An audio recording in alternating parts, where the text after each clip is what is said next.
नमस्कार दर्शक बंधु, आज हूँ 10 डिसेम्बर बुधवार। चलतु आज दिनर किछि मुख्य खबर उपरे नजर पकाइबा। प्रथम रही विधानसभा सरिला शीत अधिवेशन। अनिर्दिष्ट काल पई गृह मुलतवी घोषणा कले बाचस्पति। 18टी कार्य विषय दिवस पूर्व गृह मुलतवी। चलित सेसन रे मोट 11 दिन गृह चलीथिला। गृह रे कौनसी गुरुत्वपूर्ण कार्य नथिबारु गृह मुलतवी पई प्रस्ताव रखिथिले सरकारी दल मुख्य सचेतक।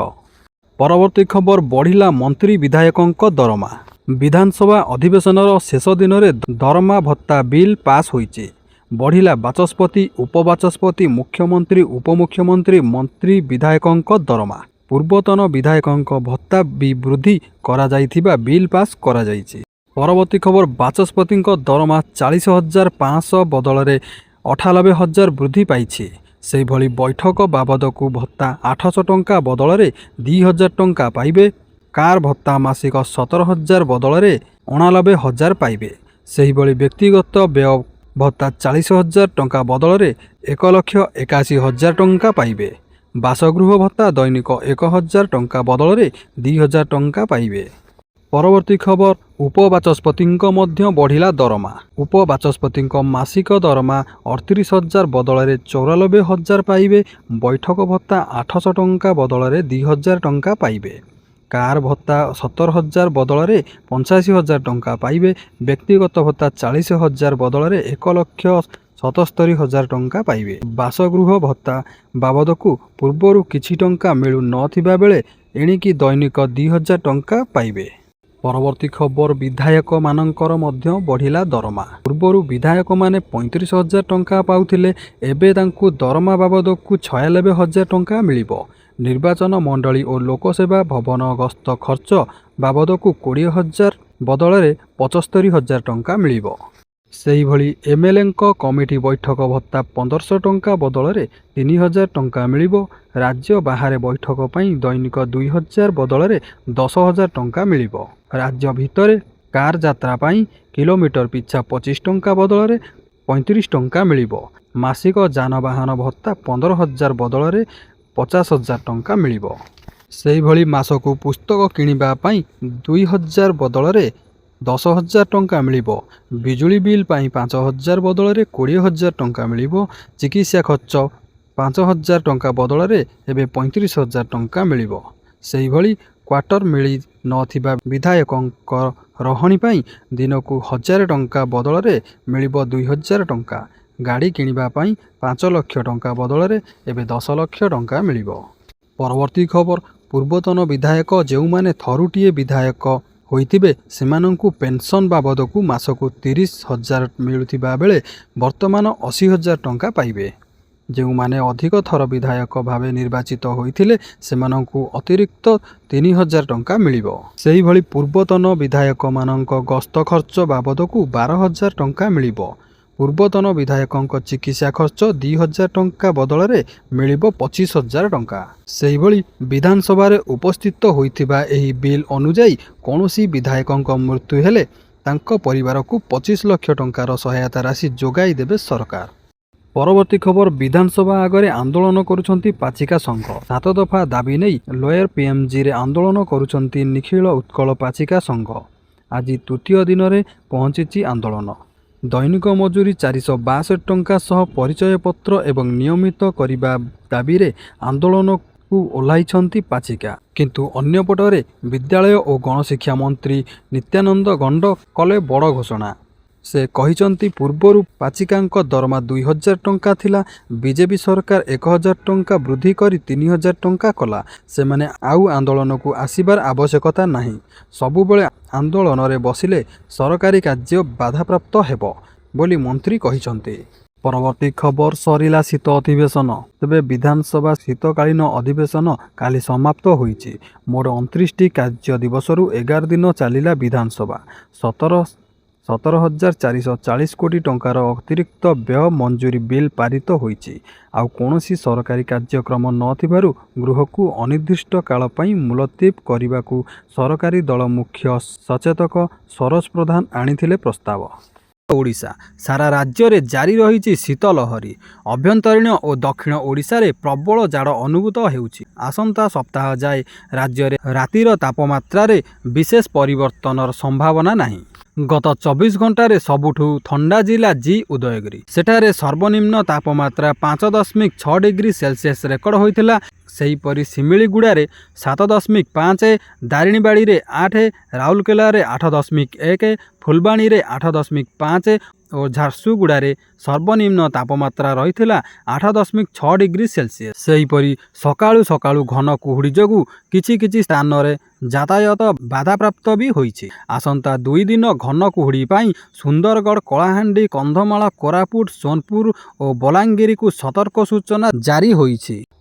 ଗୃହରେ ଶ୍ରୀମତୀ ପ୍ରଭାତୀ ପରିଡ଼ାଙ୍କ ବଡ଼ ଘୋଷଣା। ସୁଭଦ୍ରା ଯୋଜନାରେ ସାମିଲ ହେବା ପାଇଁ ଏବେ ବି ବିଚାରାଧୀନ ଅଛି ଆବେଦନ। ସୁଭଦ୍ରାରେ ସାମିଲ ପାଇଁ 6,23,555 ଜଣ ହିତାଧିକାରୀଙ୍କ ଆବେଦନ ବିଚାରାଧୀନ ଅଛି। 30 ଜିଲ୍ଲାରେ ପ୍ରଥମ କିସ୍ତିରେ 1,37,05,941 ପାଇଥିବା ବେଳେ ଦ୍ୱିତୀୟ କିସ୍ତିରେ 1,19,02,724 ଜଣ ସୁଭଦ୍ରା ଯୋଜନାରେ ଟଙ୍କା ପାଇଛନ୍ତି। ସେହିପରି ତୃତୀୟ କିସ୍ତି ପାଇଛନ୍ତି 97,65,339 ଜଣ। ବିଜେଡି ବିଧାୟକ ଗଣେଶ୍ୱର ବେହେରାଙ୍କ ପ୍ରଶ୍ନରେ ଉପମୁଖ୍ୟମନ୍ତ୍ରୀ ପ୍ରଭାତୀ ପରିଡ଼ା ଉତ୍ତର ଦେଇଛନ୍ତି। ପରବର୍ତ୍ତୀ ଖବର, ଆସନ୍ତା ଫେବୃଆରୀ 18ରୁ ମାର୍ଚ୍ଚ 21 ଯାଏଁ ଚାଲିବ ଯୁକ୍ତ 2 ପରୀକ୍ଷା। କେଉଁ ଦିନ କେଉଁ ପରୀକ୍ଷା ହେବ ସେ ନେଇ ମଧ୍ୟ କାର୍ଯ୍ୟସୂଚୀ ପ୍ରକାଶ କରିଛି ଉଚ୍ଚ ମାଧ୍ୟମିକ ଶିକ୍ଷା ପରିଷଦ। 18 ତାରିଖରେ ବିଜ୍ଞାନ ବିଭାଗର ମାତୃଭାଷା ଓଡ଼ିଆ, 19 ତାରିଖରେ ଧନ୍ଦାମୂଳକ ଶିକ୍ଷା, 20ରେ କଳା ଓ ବାଣିଜ୍ୟ ବିଭାଗର ମାତୃଭାଷା ପରୀକ୍ଷା ହେବ। ସେହିପରି 21 ତାରିଖରେ ଭୂତତ୍ତ୍ୱ ବିଜ୍ଞାନ, 24 ତାରିଖରେ ବିଜ୍ଞାନ ବିଭାଗର ଇଂରାଜୀ, 26ରେ କଳା ବାଣିଜ୍ୟ ବିଭାଗର ଇଂରାଜୀ, 28ରେ ପଦାର୍ଥ ବିଜ୍ଞାନୀ, ମାର୍ଚ୍ଚ 2ରେ ଭୂଗୋଳ ପରୀକ୍ଷା ହେବ। ଚଳିତ ବର୍ଷ ରେଗୁଲାରରେ ମୋଟ 3,73,910 ଜଣ ପରୀକ୍ଷାର୍ଥୀ ଫର୍ମ ପୂରଣ କରିଛନ୍ତି। ସବୁ ପରୀକ୍ଷାର୍ଥୀଙ୍କୁ ଚଳିତ ମାସ 15 ତାରିଖ ସୁଦ୍ଧା ଆଡମିଟ୍ କାର୍ଡ଼ ପ୍ରଦାନ କରାଯିବ। ସେହିପରି ଏହି ମାସ 22 ତାରିଖରୁ 31 ତାରିଖ ସୁଦ୍ଧା ସରିବ ଇଣ୍ଟରନାଲ ଆପାର୍ଟମେଣ୍ଟ ପରୀକ୍ଷା। 1,350 ପରୀକ୍ଷା କେନ୍ଦ୍ର ସହ 210ଟି ହବ୍ ହେବ, ଯେଉଁଠି AI ଆସିଷ୍ଟାଣ୍ଟ ରହିବ। ପରବର୍ତ୍ତୀ ଖବର, ଇଣ୍ଡୋନେସିଆର ରାଜଧାନୀ ଜାକର୍ତ୍ତାରେ ଥିବା ଗୋଟିଏ 7 ମହଲା ବିଶିଷ୍ଟ ବିଲ୍ଡିଂରେ ଭୟଙ୍କର ଅଗ୍ନିକାଣ୍ଡ। ଏହି ଅଗ୍ନିକାଣ୍ଡରେ ପୁରା ବିଲ୍ଡିଂ ଛିନ୍ଛତ୍ର ହୋଇଯାଇଥିବା ବେଳେ 20 ଜଣ ପ୍ରାଣ ହରାଇଛନ୍ତି। ସେହିପରି ଅନେକ ଲୋକଙ୍କୁ ବିଲ୍ଡିଂରୁ ଉଦ୍ଧାର କରାଯାଇ ଗୁରୁତର ଅବସ୍ଥାରେ ହସ୍ପିଟାଲରେ ଭର୍ତ୍ତି କରାଯାଇଛି। ପରବର୍ତ୍ତୀ ଖବର, ଭାରତର ଚାଉଳ ଉପରେ ନୂଆ ଟାରିଫ ଲଗାଇଲେ ଟ୍ରମ୍ପ। ଚାଷୀମାନଙ୍କ କହିବା କଥା ଯେ ଆମଦାନୀ ହେଉଥିବା ସବସିଡି ଚାଉଳ ଆମେରିକା ମାର୍କେଟକୁ ପ୍ରଭାବିତ କରୁଛି। ଏଥିଯୋଗୁଁ ଘରୋଇ ଉତ୍ପାଦର ଦାମ ହ୍ରାସ ପାଉଛି। ଏହା ଶୁଣି ଟ୍ରମ୍ପ କହିଛନ୍ତି ଯେ ସେମାନେ ଠକେଇ କରୁଛନ୍ତି ଓ ସେମାନଙ୍କ ଉପରେ ଟାରିଫ ଲାଗିବ। ତେଣୁକରି କୃଷିଜାତୀୟ ସାମଗ୍ରୀ ଉପରେ ଆମେରିକା ରାଷ୍ଟ୍ରପତି ଡୋନାଲ୍ଡ ଟ୍ରମ୍ପଙ୍କ ପ୍ରଶାସନ ନୂଆ ଶୁଳ୍କ ବା ଟାରିଫ ଲଗାଇବେ। କାନାଡାରୁ ଆସୁଥିବା ସାର ଓ ଭାରତ ପଠାଉଥିବା ଚାଉଳ ଉପରେ ଅତିରିକ୍ତ ଟାରିଫ ଲଗାଇବାର ସଂକେତ ଦେଉଛନ୍ତି ଟ୍ରମ୍ପ। ପରବର୍ତ୍ତୀ ଖବର, ଜାପାନରେ ବଡ଼ ଭୂକମ୍ପରେ ଥରିଲା ଜାପାନ। 7.6 ତୀବ୍ରତାର ଭୂକମ୍ପ ଝଟକା। ଜାରି ହେଲା ସୁନାମି ଆଲର୍ଟ। ମିସ୍ବାର ପୂର୍ବ ଉତ୍ତର-ପୂର୍ବ 73 କିମି ଦୂରରେ ରହିଛି ଭୂକମ୍ପ କେନ୍ଦ୍ରସ୍ଥଳ। ଆମୋରି ଓ ହୋକାଇଦୋକୁ ସୁନାମି ସତର୍କତା ଜାରି ହୋଇଛି। ସୁନାମିରେ 3 ମିଟର ଉଚ୍ଚର ଜୁଆର ଉଠିବାର ସମ୍ଭାବନା ରହିଛି। ପରବର୍ତ୍ତୀ ଖବର, SI କେଳେଙ୍କାରୀ ମାମଲା। ଜଣେ କି 2 ଜଣ ନୁହେଁ, 600 ଜଣ ପରୀକ୍ଷାର୍ଥୀଙ୍କୁ ଚାକିରି କରାଇ ଦେବାର ପ୍ରଲୋଭନ ଦେଖାଇ ଟଙ୍କା ଲୁଟ୍ କରିଥିବା ଏହି ଦଲାଲ ଏବେ ଜେଲ୍ ଯାଇଛି। ନାଁ ହେଉଛି ବିରଞ୍ଚି ନାରାୟଣ ନାୟକ।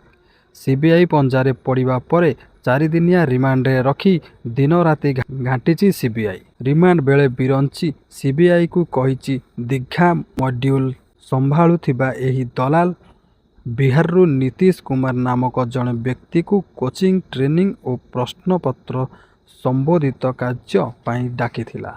ପରବର୍ତ୍ତୀ ଖବର, ଇଣ୍ଡିଗୋ ବିମାନ ଉଡ଼ାଣ ବାତିଲ କରିବା ପରେ ଇଣ୍ଡିଗୋ ଯାତ୍ରୀମାନଙ୍କୁ ଟିକଟ ପଇସା ଫେରାଇବା କାର୍ଯ୍ୟ ଜାରି ରଖିଛି। ସୋମବାର ସୁଦ୍ଧା 827 କୋଟି ଟଙ୍କାର ରିଫଣ୍ଡ ପ୍ରକ୍ରିୟା ଆରମ୍ଭ କରିଛି ବୋଲି ଇଣ୍ଡିଗୋ ଦାବି କରିଛି। ଅବଶିଷ୍ଟ ରିଫଣ୍ଡ 15 ଡିସେମ୍ବର 2025 ପର୍ଯ୍ୟନ୍ତ ଜାରି କରାଯିବ ବୋଲି କମ୍ପାନୀ କହିଛି।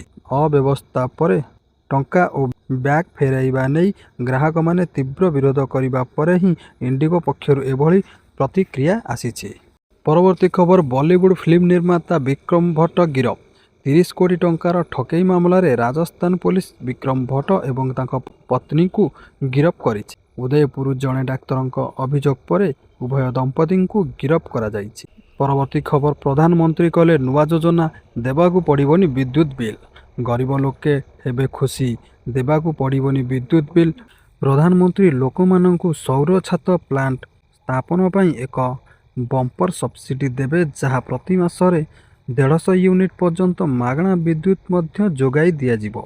ଗୋଣ୍ଡା ଜିଲ୍ଲାରେ ପ୍ରଧାନମନ୍ତ୍ରୀ ସୂର୍ଯ୍ୟ ଘର ମାଗଣା ବିଦ୍ୟୁତ ଯୋଜନା ଆରମ୍ଭ କରାଯାଇଛି। ଏହି ଯୋଜନା ଅଧୀନରେ ଜିଲ୍ଲାର 20,000 ଘରେ ସୌର ଛାତ ପ୍ଲାଣ୍ଟ ସ୍ଥାପନ କରିବାକୁ ଲକ୍ଷ୍ୟ ରଖାଯାଇଛି।